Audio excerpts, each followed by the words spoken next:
embrace the next generation. I'm trying to retire. I'm not trying to hold on to the glory days. I don't want to go back to how we did things on Y2K in 1999. This next generation, they work faster. They're more savvy than I ever could have been. Why would I not involve them into my ecosystem from a talent perspective and allow them to help us grow in these areas? Number one, understand where your business is and where it's headed. Number two, understand where technology is and where it's headed and how it impacts your business. And number three, embrace this generation because they're going to solve problems way faster than I ever could imagine how to solve them. And that's going to be beneficial to everybody.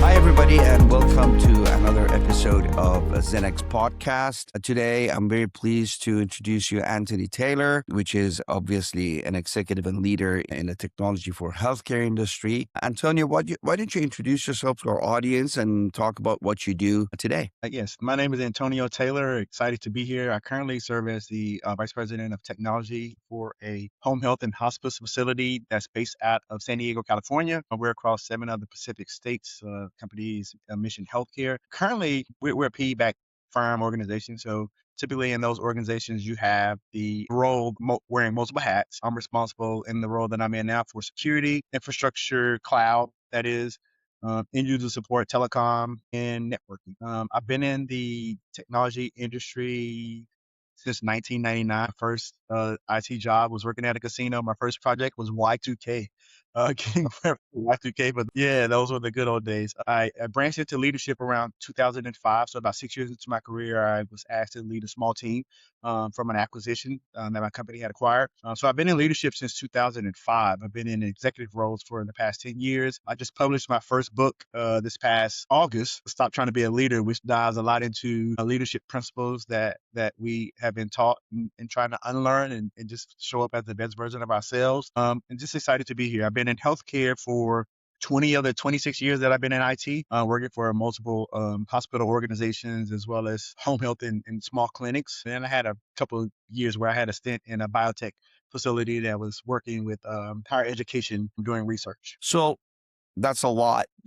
Very pleased to have somebody with your level of experience and knowledge in this podcast. But why don't we start with the key topic of compliance and healthcare? Mhm. Obviously, HIPAA is a major compliance requirement in the healthcare. How do you balance growth with meeting compliance, the speed by which the IT moves, the speed by which technology is changing, and mapping that to the compliance requirements on a daily basis? Yeah, so the primary principle that I hold true to, and you'll probably hear me say this a lot, is IT security works for the business. And what I mean by that is I don't like to do IT or security for the sake of doing IT or security. It's all about how do we position the business in a way where the business can be successful while also protecting the data and things of that nature that we provide. So where I sit, and a lot of times what I advise people is you see yourself as a business partner, even though your role may say CIO, CISO, you're a business partner with the organization. So you have to understand what the compliance requirements are. You have to understand what the growth strategy is. You have to understand sales and marketing. You have to understand all these things to make sure that you're leveraging that information to build out the solution. Compliance is always tricky because the laws change all the time, right? I'm in a heavily regulated industry, and depending on who's running the country or what administration is in, those things can change, right? Rules and regulations can change, surveys and things of that nature, requirements all change. So it's important that you have a great relationship with your compliance, department, your compliance officer, so you can both be lockstep in understanding what the compliance is and also understanding what your role is in protecting the business. As it relates to growth, I mean, just being honest, the healthcare industry is always slow to adoption, right? And I think a lot of that is due to some of the complexities of what we're introducing. We're dealing with patients, and we're dealing with patient data and things of that nature that could be detrimental if it's in the wrong hands. So by nature, hospitals and healthcare move slow technology wise, and so for me, that actually gives me somewhat of it. I look at it as an advantage because I don't have to stay on the bleeding edge of technology, and I'm not in this go mode to bring in the new tools and things of that nature. Is hey, let's figure out how fast the business wants to go, and let's make sure we're moving the business along in a secure manner in that space while remaining compliant. I would say the biggest challenge from a compliance perspective is just knowing all the changes as they come, right? You may be doing Mhm. something today that was allowed, and then tomorrow or next week or next month, next year, the rules change, right? And so now I got to go back and revisit this process, this policy, this tool that we're utilizing to make sure that we now move into compliance as it's been changed. You mentioned a couple of things that I want to expand on a little bit. You Mhm, mentioned security and patient trust. And as we look at the trust and what patients really want to see in a distributed environment, that technology is a key to bring it all together. How does all of that work? Because the distribution, distributed environment and the technologies to support that distributed environment is very different than having a local environment. mhm. And of course, there's a lot more cybersecurity challenges that comes with it. So could you please share your thoughts about that, and how would you go about addressing those challenges? So that's a good question. So you have to do two things. First, you have to assess what works for your customer base. In our case, we're dealing with patients. Just in this case alone, we deal in hospice and home health, and so we're dealing with end of life care for most of our patients, unfortunately.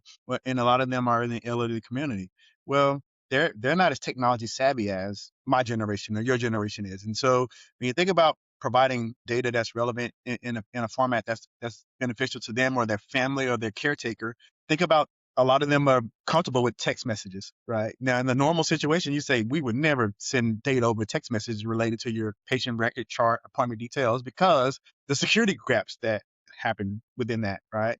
But what you find out is we got patients who are missing appointments or missing taking medication because they're not savvy with email. They're not savvy with that application on their phone, right? And so as a technology leader, I'm challenged now to say, okay, we got to figure out how we can provide secure text messages to our patients. I know that may be frowned upon in the realm of security, but it's what our user base is requiring. It's what our user base is needing to make sure that the end of life is as comfortable as possible for them. So now it's, hey, let me go find some vendors, let me go find some partners, let me work with telecom companies to see, do you have a secure mechanism that would allow us to get this information out, because our patients, this is the way we want to distribute it to where they consume it. That's different than what you would normally do in a security situation. Normally, you'd say, "No, we'd never do this.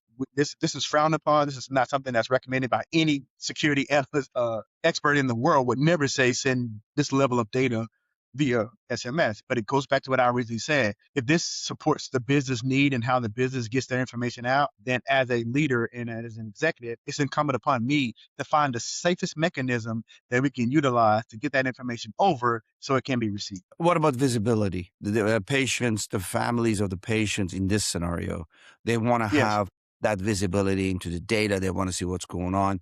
And of course, that becomes an issue in terms of security and accessing the data remotely. Mhm. How would you handle that? Because, like you said, there's a segment of your patients that they're older, they don't know what to do, but there's also a segment of the families. I mean, Mhm.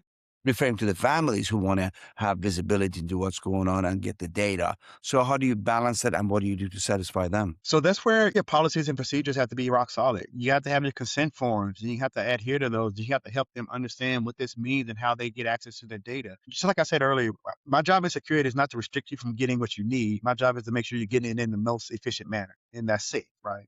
And so if Kevin signs a consent form that his kids are able to now look at his patient information, I don't withhold that anymore. Now there's a medical record that we can provide to you because of that consent form, which makes us not liable anymore for providing that information to the approved individual that was signed for. All that information now comes down to our policy. That comes down to procedure. That comes down to making sure that we're rock solid in our approach for gathering that information, gathering that data, storing it for audits and things of that nature when that happened, and then Mhm. providing education to the patient and saying, hey, here's who's authorized to look at your information. We're able to authorize them to send this information to them via email, however that works. Right? Anybody else would have to go through the same process. It's no different than when I go to the doctor now for a health check or a stress test. They're going to ask me, "Hey, is there anybody else who is able to review your medical records in the event that you unable to?" And I put my wife down, right? And so now my wife has access to my medical information. The hospital knows that. They understand that she's on the line, and they're going to put security parameters in place. So when she calls, they're going to ask her the questions that make sure she satisfies that security, and then they're going to provide that information to her. It's the same approach, right? We can never get away from policies and procedures and protocols, no matter how much people come kicking and screaming, because at that point, I become liable, the company becomes liable of mishandling data. And there's enough lawsuits going on in the world to satisfy everybody. And we try to keep ourselves out of that. So it's policy, procedure, consent form, things of that nature that grant somebody access to those records, and then we provide those. So in your case, you're a home healthcare organization, right? Home Mm-hmm. care. And there's an ecosystem associated with that. Doctors, Mm-hmm. nurses, even transportation at times, right? There's a Mm-hmm. variety of things that go into this ecosystem. How do you balance the needs of every member of this ecosystem to have access to that data? What technology challenges are there in order to make healthcare easy access for every stakeholder in that ecosystem? Yeah, so that's a difficult challenge, right?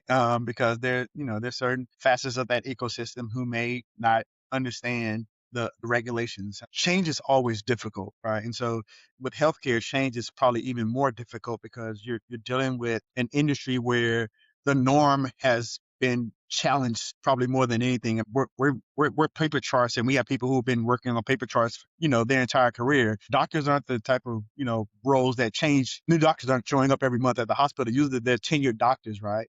Who've been working in this method for 20, 25 years. And so now you introduce digital technology into the frame. That's a difficult conversation, right? That's a difficult thing for them to change. It was so much easier when I could just go into the cabinet, pull the chart, write it down. Now I got to log in and remember my password. I got to do all these things, right? I lead with that because it's not easy, right? And I position myself as like, I'm not trying to make it easy. I'm just trying to make it more efficient for everybody.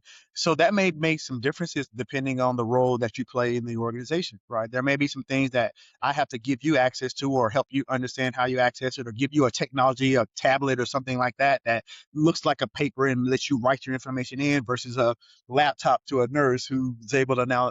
So all that variation is there. And I think that Mm, variation has to stay there because there's not a one consistent method for everybody across the board. So in the ecosystem, it's understanding what you need for your particular part in that ecosystem, and then understanding how to give you that access, and only that access, right? It's least privileged access across the board for everybody to start with, right? You don't need access to this. If you're the driver, you just need name, address, and that's it, right? You don't need the other stuff that goes with that, right? yeah. And so it's about understanding the roles that are in your ecosystem and what they need to be successful in their job, and then providing them with that least privileged access and modifying that as it goes. And what happens with cybersecurity across this ecosystem? Because as you could imagine, there's different methods of access to that data, depending Hmm. on if you're remote, if you're at the patient's home, or if you're Hmm. a doctor who wants to look at the data. You get a variety of connections and IT requirements that increases the risk of cyber attacks, particularly because that information is very valuable to the bad actors. So, how do you go about Hmm. addressing that challenge? So for us, we provide the devices that you work on. Those devices are protected. We're able to wipe those devices. There's only a certain amount of things you can do with those devices. You can't download proprietary software on those devices. That only gets downloaded by us. And so that happens. Now, there's also a challenge with that as well because people get used to what they use every day. So there's a Yeah. comfort level in BY and bring your own device. And I'm actually a real big proponent of that because I don't want people to struggle operationally in their job because they have a device that they're just not used to or comfortable working with. But with BIOD, it does bring its own set of challenges because now I'm telling you, Kevin, hey, if you want to use your device, that's fine. I got to enroll you into our MDM. I'm not going to manage your personal information. I'm not going to have any insight into your personal information. But anything you want to access that belongs to us, you're going to have to make sure that you're enrolled and you follow these protocols. MFA has to be turned on. You got to have your PIN this way. You got to have your lock screen have to be locked after a certain amount of time. You can't screenshot something. It's going to tell you if you try to screenshot, organization does not allow you to screenshot because once you screenshot it and you put it into your ecosystem, I have zero control from a security perspective around that. So you have to adhere to these policies and procedures before we even go down that path. Right? And so how we allow you to use your technology that works best for you means you also have to partner with us. I like to use that word partner, right? We're in this together. I want you to be able to access the information, but I also have to protect that information. And so if you're going to use your own device, I got to make sure that device, that the information never leaves your device in any facet. You can't email it to your personal account. You can't do anything other than literally just view and work within the confines of what we've allowed you to do in that space. And that becomes a challenge because, people think we're spying on them when your personal device and things of that nature. And it's like, all your information is on the internet anyway. If I wanted it, I could just go get it. But people kind of still have that fear, right? But we have to stay firm in our principles, right? In our protocols and our truth to say, I'm not saying I don't want you to get access to the data. I'm not saying I don't want you to be able to do your job. I actually want you to. I'm saying in order for you to do that using the device that you want to use, you have to follow these protocols. And I think that's important to just adhere to that. And just going back to earlier, showing that I'm not here to block you. I'm actually here to help you, and I'm here to allow you to do your job. Just do it in a secure manner. So you mentioned doing all of these things. In typically speaking, in any and every healthcare organization, it is always thin. That Mhm, means fatigue, lots of mhm, alerts, lots of dashboards, and there's always stress in the IT system or IT people because there's not enough. mhm. So how would you solve that in your environment? What are the challenges with that? This is something that I speak about all the time. I always talk to leaders about this challenge, and it always fascinates me that in a technology space, we have this saying, and it's probably global now, that what's new today is going to be old tomorrow. Yeah. Technology is the one facet of any industry that changes at the speed of light. It literally does. Like there's something going on all the time. What I've come to find out with a lot of the leaders that I find to be successful are the leaders who embrace this technology, right? The leaders will embrace the changes. And what I mean by that is if you're still having staff that's doing technology support the way they were 10 years ago, there's been a failure somewhere because there's some processes that can be automated. There's some things that can be done now. I'm gonna say a bad word, so don't frown at me, but AI has the ability to analyze data way faster than I ever could. So the hour that I would spend looking at a spreadsheet trying to analyze, ticket volume, AI can give me 90% of that just like that. So now I have an hour that I've condensed and saved. And now I can say, okay, well, let me look at this 10% and really make a decision on where we need to go in the future. For whatever reason, I've seen here lately that most people don't embrace these tool sets that we have. It's always, hey, I need more people. I need more people. And I'm like, wait, let's look at the processes. Let's look at the automation opportunities. Let's look at the efficiencies that we can gain by doing some other things. And so for me, I challenge anybody. My team is saying this right now. We need more people. I challenge anybody to say, okay, can we look at operations for a minute and just see if there's a tool that can automate what you're doing right now to offload that from you? Are you still getting devices sent to you and you got to unbox them and you got to put your OS on there and put all your tool kits? It's like, guys, do you know we could partner with a group and they can handle that and we can drop ship to somebody's house and then when they log on and get their username and password, they hit the internet, it goes to our cloud IAM and then make sure that it authenticates them, it pushes all their. So now you've taken an hour away from your day, 2, 3 hours away from your day that you spend unboxing devices that now gets offloaded somewhere else. And so this is where I feel like one of the reasons we get paid the big bucks in the seats that we sit in is because it's incumbent upon me to find those efficiencies in other areas that does not include increase of staff. There are times when absolutely it just has to happen. We just got to get more people. We're just growing at a rate that's too fast. I'm not saying that at all. I do say I don't know all the time in businesses, especially healthcare, because I said earlier, healthcare is one of the slower moving as it relates to technology industries out there. There is an opportunity for us to look at efficiencies we can gain and make sure that we're doing those with technology as opposed to people. Well, you mentioned AI. I was going to ask you about AI. Of course, in every conversation, there has to be an AI component, right? But Yeah. looking ahead, what do you think is the impact of AI in healthcare industry, and maybe even in specifically in your own sector within the healthcare industry? I mean, there's no question about the speed. I mentioned this earlier, the speed of analytical data that AI can give you that it would take you hours or days or weeks to kind of figure out. I mean, when you talk about taking large sums of data and do data forecasting, data modeling, and put together a roadmap based on your historical data, you would have to do an entire work session to do that on your own, right? So things like that, there's no doubt that AI can help enhance your ability to do this. When you think about security, when you think about compliance, when you think about those type of things that we talked about earlier, I have to update that every year. So every year, no matter however many policies and procedures we have, we're going to get audited every single year. Somebody has to read those. Well, guess who can read that so very quickly and spit out anything that needs to be adjusted and changed based on whatever rules that they change? AI could. right? I don't want, be being honest and frank, I don't want to read 50 policies and procedures every year and maybe change one or two sentences. Why wouldn't I allow an AI ecosystem to come in, do the proofreading, and at least point out to me where they need to be modifications, and then I could just focus on that area. Just think about the amount of efficiencies that I can be gained just in doing that. From what I've seen, most of the time when security teams are being audited, the week before the auditor come, everybody's like stops their day to start reading all their processes and procedures, their standing operating procedures, make sure they update, make sure they have a relevant date on them, make sure they've been revised. So you're spending a week's worth of work just because you're about to be audited. Think about how long that happens when you're not audited. What if you're audited every 3 years? You know this, I know this. There are documents that haven't been touched in 3 years. The last Yeah. time they were touched is when an audit came, right? AI can help with that.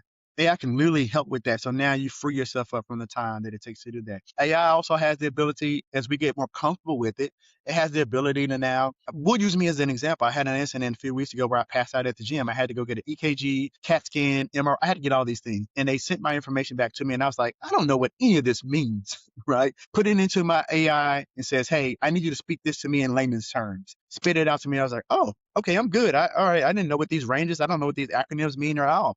And it gave it to me in a manner where I could understand how my health record is being presented to me non-medical way, right? Things of that nature is really going to help us to enhance. We think about communication to our patients, and we're talking technical or medical jargon or technical jargon. Think about the ability to translate that. Think about AI when you have to have an AI translator. And so now when you got a Spanish speaking family and you can put the information in and it can translate it for you so they can understand. So now you don't have to hire a translator. Now you have AI. There's just so many opportunities that we can utilize AI for once we embrace it and stop being afraid of it. Anthony, you actually used examples that really brought a complex topic down to the ground, right? Mhm. People talk about AI, but they talk high level and they never Yep. use examples that shows how AI could be applied to solve specific problems. I really appreciate it. So, what advice would you give other healthcare leaders, IT leaders, trying to simplify complex security environments? I would say have a real understanding of how your business operates and what's required of them, and balance that by having a healthy understanding of where technology is and where it's going. Because at the end of the day, that's what's going to be most critical. The last thing I'll say, which is also something that I've seen industry leaders struggle with, embrace the next generation. Right? I mean, I'm trying to retire. I'm not trying to hold on to the glory days. I don't want to go back to how we did things on Y2K in 1999. This next generation, they work faster. They understand easier. They're more savvy than I ever could have been. I mean, think about it. The generation that's coming into the workforce now have only worked on technology since they were in school. They left books and went to tablets. So they already kind of understand how the technology can help enhance things and speed things up. So I would say to leaders, embrace the next generation. They're learning about the technologies that we're afraid of, and they know how to use it. And so when you start to, marry that together, you start to understand these things that are complex to me are less complex to them. Why would I not involve them into my ecosystem from a talent perspective and allow them to help us grow in these areas? I would say, number one, understand where your business is and where it's headed. Number two, understand where technology is and where it's headed and how it impacts your business. And number three, embrace the workforce that's coming into this generation because they're going to solve problems way faster than I ever could imagine how to solve them. And that's going to be beneficial to everybody. What challenges do you see in the healthcare industry moving forward that we haven't discussed the current environment? I would say just because it's something that's relevant to my industry is budgetary cuts. And there's government regulated cuts that impact the industry that you have zero control over. We're always told to, work smarter, do more with less, lean, right? And honestly, most healthcare organizations, because they already weren't a revenue generating industry where they could just overload with talent, you're already lean. We talked about this. There's already burnout. There's already stress with our people. And so when you have government mandates, when you have cuts that are made at levels that are far beyond what you can control, that really puts a strain on your ability to provide care. And that really puts industries at a disadvantage because now where I should be focusing on patient care and saving lives, I'm not just talking about my company, I'm just talking about the industry in general. Now I have to look at, okay, what does Kevin's insurance look like? Like, Yeah. can I see him and feel confident enough that we're going to be able to be compensated because of that? Which now changes the whole dynamic of why you're even in business, which is to take care of people. And I think the biggest challenge that I see that's on the horizon for healthcare is strictly around the financial implications of cuts and decisions that they make at the insurance levels and payout levels and things of that nature. That hurts us as an organization. Now, there's some opportunities that we can be more efficient in how we do all that. Like I said earlier, nurses are overworked, doctors are overworked. Yep. It's just across the board in every facet of the industry. Technology is overworked, HR is overworked, everybody is. And so when you take that away, you're really shrinking our ability to keep up, not even get ahead, just to keep up because we just don't have the ability